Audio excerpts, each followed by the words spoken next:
All right, gentlemen, good morning. Welcome to the Grove and to our Friday morning men's breakfast. If we have not had a chance to meet, my name is Stephen and I'm one of the pastors here, and we are glad that you are with us this morning. We do this on the first Friday of every month, and we do it for a specific reason. And the reason is that it's important for us as men of faith to gather together. It's important for us to find moments in our day and in our rhythm and in our world where we can gather, we can talk about what it means to be a man, and also talk about the intersection of our life as a man with our faith. And there's not a lot of places in the world, I don't know if you've noticed, where we can do things like that. Sometimes you feel like you kind of have to hide either your faith or you have to hide your masculinity. And sometimes either of those two words can feel a little taboo in our culture. And so we want to create space where we can gather together, strengthen one another, encourage one another, and then have meaningful conversation about how to live into this as men of faith. So what we're going to do this morning is we're going to kind of conclude a kind of a message series that we've been in since September. So it's been a solid 9 months since we've been talking about this, but the ideas that we've been talking about are 8 leadership lessons every man needs. And there is a sheet at your table that you can use to take notes. You can doodle, jot it in, fill in the blank, helps you kind of track and stay along with us. Use that as a tool and a resource for you. If you're an astute reader, you'll notice that this is the last of the message series called 8 Leadership Lessons Every Man Needs, and today we are on lesson number 7. This is because I shortchanged you this season, and we did not meet in April because April was Good Friday. So I thank you for giving me the men's breakfast off so that I could preach Good Friday. But so we'll have to give you the +1 next season. I'll come up with what the last leadership lesson was. So here's what I thought about doing this morning, and then I decided against it. And so I'll take your feedback as to whether or not this was a good idea. I thought that it might be fun for us at your tables to play a quick game of musical chairs. And then I decided against it, and I was like, well, there's a lot of men moving in here, and some of us are maybe a little more competitive than others, and some of us have artificial hips and things at this point in our lives, and so I thought the paperwork would just be really difficult to navigate. But the reason that I thought about it was because the topic that we're going to be focusing on and the leadership lesson that we're going to be looking at this morning really has to do with the same concept as musical chairs. If you remember, back when you were 8 years old, when you played the game of musical chairs, the whole point of the game is seat scarcity. There are more people than there are chairs. And so you walk around in a circle with your eye on the chair. You're not really paying attention to the other people. You're just kind of like a laser focus on whichever chair you've identified as your chair. And as soon as that music stops, you're diving for it. There's videos now of like extreme musical chairs. It's kind of worth a watch if you're bored on a plane or something. But the whole point of musical chairs is you need to get a chair, because if you don't get a chair, you're out of the game. And I think what's true about musical chairs is something that we bring into our lives as well. There are seats in our lives that we want, and there are fewer seats than there are of us. And so maybe the seat that you are angling for is a different position in your organization. Maybe it's a different seat at a leadership table or a boardroom or a conference room table, because you want that seat. And you know that there are other people who also want the seat that you want. Maybe it's in a relationship. Maybe it's just you want a different standing in your family. You want a different level of respect and understanding, maybe in your marriage. And so there's a seat that you have your eye on that you're really paying attention to as you move through your day and through your week and through your life, because you know that as soon as the music stops, somebody's getting that seat. And if it's not you, what does that mean about you? And you don't want to be a loser in this game of musical chairs. The problem comes, though, when we forget what it costs to spend our life chasing those seats. And that's what we're going to talk about this morning. So here's the first point that I want to name. The first thing is that we all want a seat at the table. It doesn't matter what the table is. We all want a seat at the table. We want to know that we matter.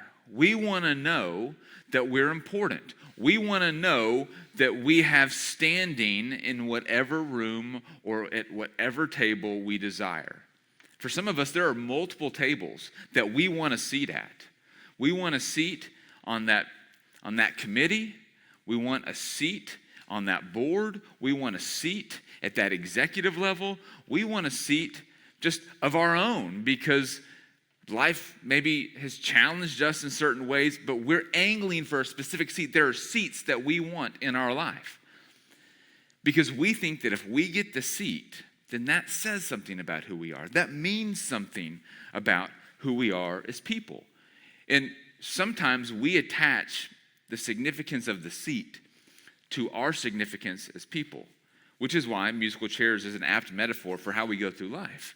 We all want to be the winner. We all want to be the one at the end of the day in the chair saying, look, I did it. Everybody else lost. I won. It might be professionally. It might be financially. It might be relationally. But we all want a seat. And there are things that we have to do to get that seat.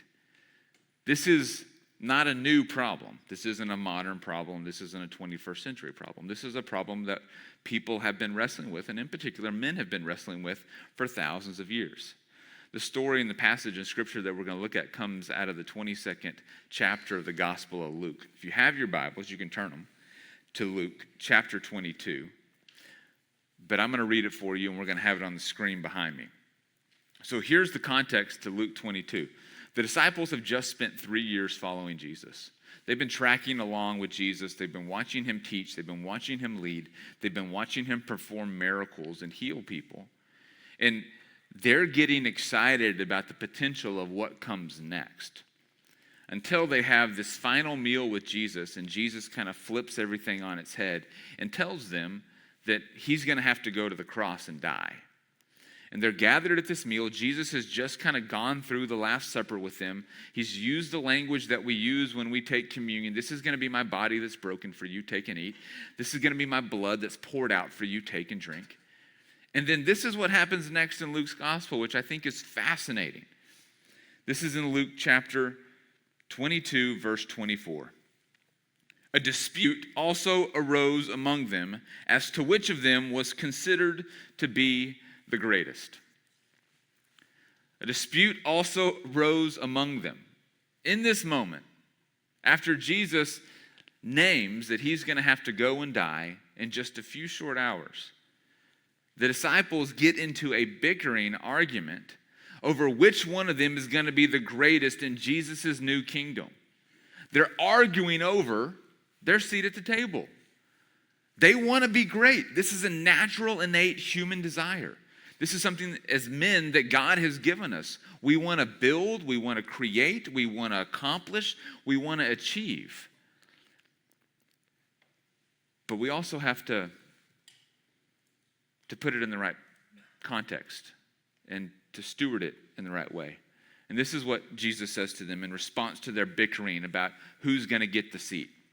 Verse 25. Jesus says to them, "The kings of the Gentiles lord it over them, and those who exercise authority over them call themselves benefactors. But you are not to be like that." This is a conversation around what it means to be a leader. It's a conversation around what it means to be in power, to be in charge, to be considered great. The disciples are arguing over who's going to get a seat and who's going to be named as greatest. The seat is an indication of their greatness. Jesus is saying there are ways that people go through life using their leadership, using their accomplishments, using their achievements and their power. This is what he says in verse 25. He says, "The kings of the Gentiles lord it over them, and those who exercise authority over them call themselves benefactors." He says, but you're not supposed to be like that. The way that everybody else uses their seats, the way that everybody else uses their leadership, the way that everybody else uses their influence and their power and their authority, there are models for that in the world. Your model that you're supposed to follow as my disciple is supposed to look different. Now, what he's pointing out here is the way that typical leadership works, the way that people lead in a way that makes it ultimately about them. They're leading from their seat as a way to protect their seat. In preparation for this message, I was watching a lot of these musical chair videos, right? And sometimes what you would see is people would cheat and they'd pick up the chair and they'd walk around with the chair, which defeats the whole purpose of the game. But some of us, we know people who have gone through their leadership or their careers just like that. They're in charge, they have authority, they have influence, and they focus their leadership and their authority and their influence on what? Protecting their authority and their leadership and their influence. They focus the direction and the energies of their life around protecting their seat at the table or making sure that they don't lose their seat and can get to the next seat. Jesus is saying, these are how the Gentiles, the people who don't believe in God, this is the way that they act. When we use what we've been given to secure more for ourselves or protect losing what we've been given, Jesus says, you've missed the point of what you've been given. He says, you're not supposed to be like that. And he goes on, verse 26, but you are not to be like that. Instead, the greatest among you should be like the youngest. In that age, or in that day and age was given reverence. It was given honor. It was given significance. And so the oldest person in the room would be in the seat of honor, in the seat of privilege. I won't name you today, so just know that we won't point you out. But you would have been given the best seat in the house and the best seat at the table. And the youngest person would have had the worst seat in the house and the worst seat at the table. Now, sometimes it maps like that into kind of the rooms and the tables that we find ourselves in. But Jesus is saying, you have to put yourself in the position of last. You have to put yourself in the position of least. The greatest among you should be like the youngest, and the one who rules should be like the one who serves. For whoever is greater, for who is greater, the one who is at the table or the one who serves? This is kind of the philosophical question that Jesus is asking the disciples. You think greatness is attached to a seat. You think greatness is attached to a seat. Jesus says that's not how it's supposed to be. I got caught up in, and I skipped point 2. Y'all want to know what point 2 is? Okay, let's go back to point 2. I got worked up. Point 2 is this. This is what we missed. The seat's going to cost us. The seat will cost you. Spending your life protecting your seat or chasing a new seat requires a trade-off. It requires sacrifice. We all know people who have built careers at the expense of their health or at the expense of their family or at the expense of relationships that are important to them. So sometimes your seat at the table costs you a different table. You're trying to gain the seat in the boardroom and you've lost the kitchen table back at your house. For other people, the way that you lead in the pursuit of more in a different seat means not that you lose a different table, but perhaps people see through the way that you're trying to lead as self-protective, as self-serving. And so you're trying to chase a different seat or protect your seat at this table, and you've lost the table because everybody's like, well, that's not a leader that I want to follow because ultimately it's just about them. I don't want to be a part of this kind of a team. And so what happens is people stop showing up in the same way. Maybe they're physically present, but they're not all in the way that they were before. Or maybe they're not sacrificing or committing themselves to the mission of the organization or the commitment of the family in the same way. You're gaining more seats. You're feeling better about yourself. You're gaining more significance. You're proud of what you're accomplishing. And now your kids don't trust that you care about them more than you care about your work. And so they stop telling you what's going on in their life. They stop bringing you their problems. Your wife knows that all you really care about is what you can accomplish.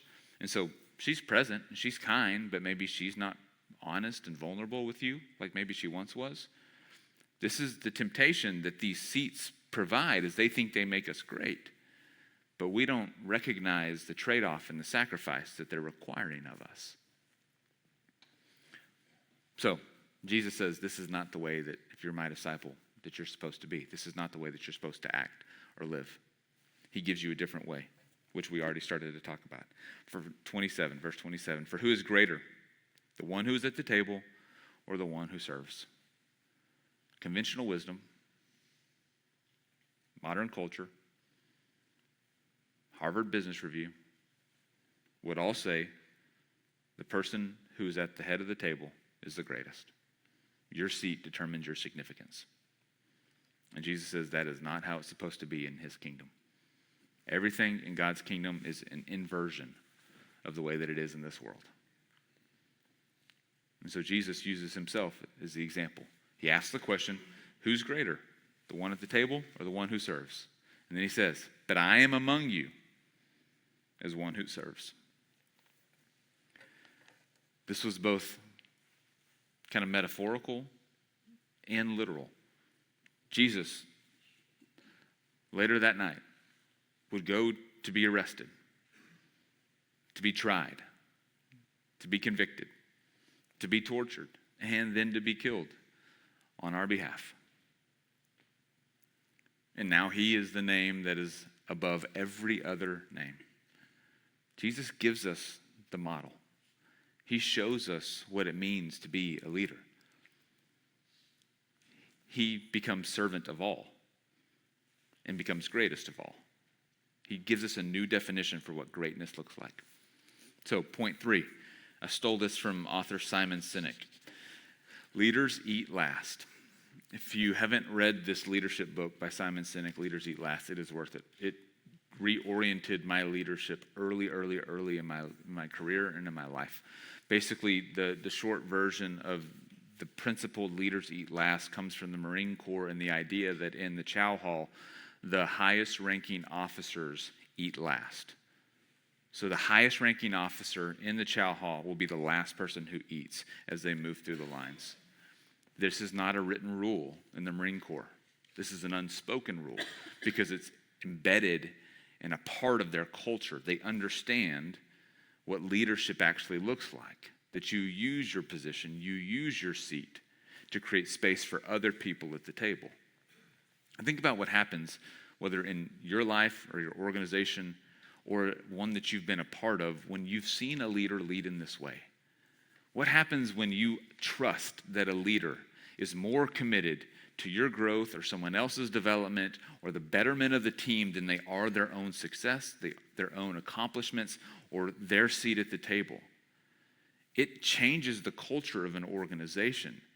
People begin to trust the leader in a way that they wouldn't have.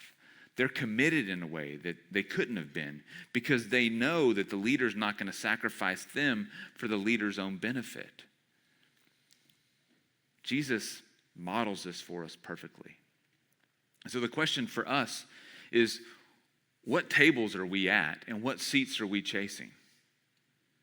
In a relationship, in a family, in a friend group, in an association or an organization or club, professionally? When do we walk into the room and we start to feel like we're in middle school again and we're nervous and notice maybe this difference in standings between people or the difference in accomplishments or the difference in success between people, and we start trying to jockey or leverage or angle for position, start nudging people out of the way, right? Where are we doing that? How do we start to pay attention to that? And then how do we begin to remind ourselves and to train ourselves to think about the different definition that Jesus gives us of what it means to be a leader and what it means to be great? To give our lives as a ransom for others, to give our lives in service to other people. I think the definition of leadership for Jesus is to give your life away. Jesus also defines that as love. No greater love has a man than this, than to lay down his life for his friends. This is Jesus' example, both in speech and in practice. So for us as men, as we're kind of tying a bow on a long conversation around what it means to lead well, this is the definition of a great leader that Jesus gives us: to sacrifice ourselves for the good of the others around us. What we're going to do now is I'm going to invite you to have a conversation at your table. If you don't know, let's say it this way. Will you introduce yourself to each other at the table? Let's just not make any assumptions on who does and doesn't know each other. But just say hi, introduce yourself, and then on the back side of this page, there's some discussion questions that can guide your conversation. I'll put them on the screen as well. But we'll turn you over. We'll let you talk for about 20 minutes or so, and then we'll circle back up.